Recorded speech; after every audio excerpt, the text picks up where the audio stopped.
nama saya Agestia Ilustari dari kelas 10 nomor absen 3. Perkenalkan, nama saya Araya Kirani, nomor absen 6. Perkenalkan, nama saya Diazal Sabila Zulkarnain, nomor absen 10 dari kelas 11. Perkenalkan, nama saya Faizara Syafa Syafira, absen 13 dari kelas 11. Saya Ladita Asyarifil Arsyura, absen 18.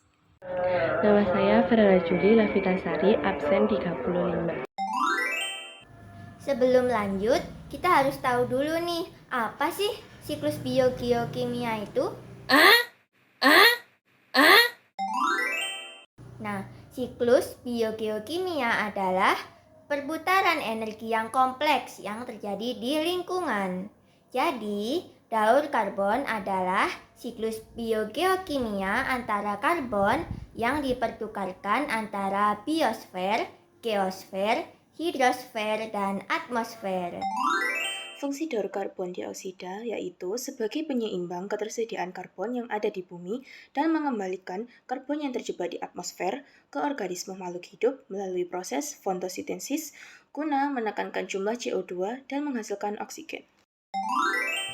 Nah, teman-teman bisa lihat skema daur ulang karbon dioksida di sini ya. Untuk penjelasan lebih rincinya, yuk kita simak penjelasan berikut.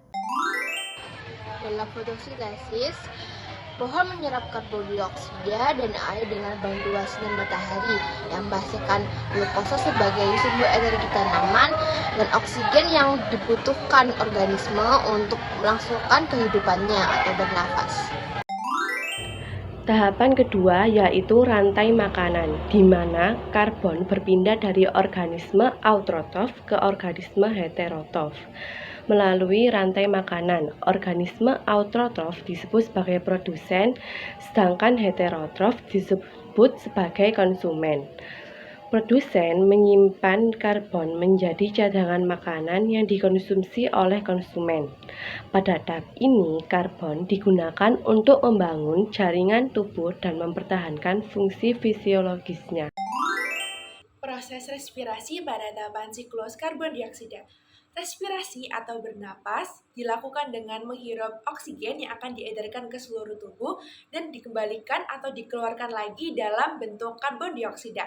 Pada tahap ini, karbon dioksida akan dibawa lagi ke atmosfer. Semua makhluk hidup akan mengalami respirasi seperti hewan, tumbuhan di malam hari, dan manusia. Dekomposisi. Sisa-sisa makhluk hidup seperti manusia, hewan, tumbuhan yang sudah mati diurai dengan organisme pengurai menjadi bentuk yang sederhana karena di dalam makhluk hidup terdapat karbon. Maka dalam proses pembusukan juga menghasilkan karbon yang dikeluarkan ke udara maupun tanah. Proses pembakaran pada makhluk hidup juga menghasilkan karbon yang kembali ke atmosfer.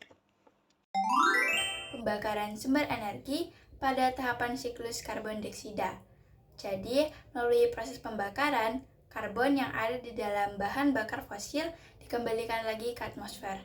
Oleh karena itu, karbon yang terperangkap di atmosfer akan diserap lagi melalui proses fotosintesis yang merupakan tahap awal dari daur karbon.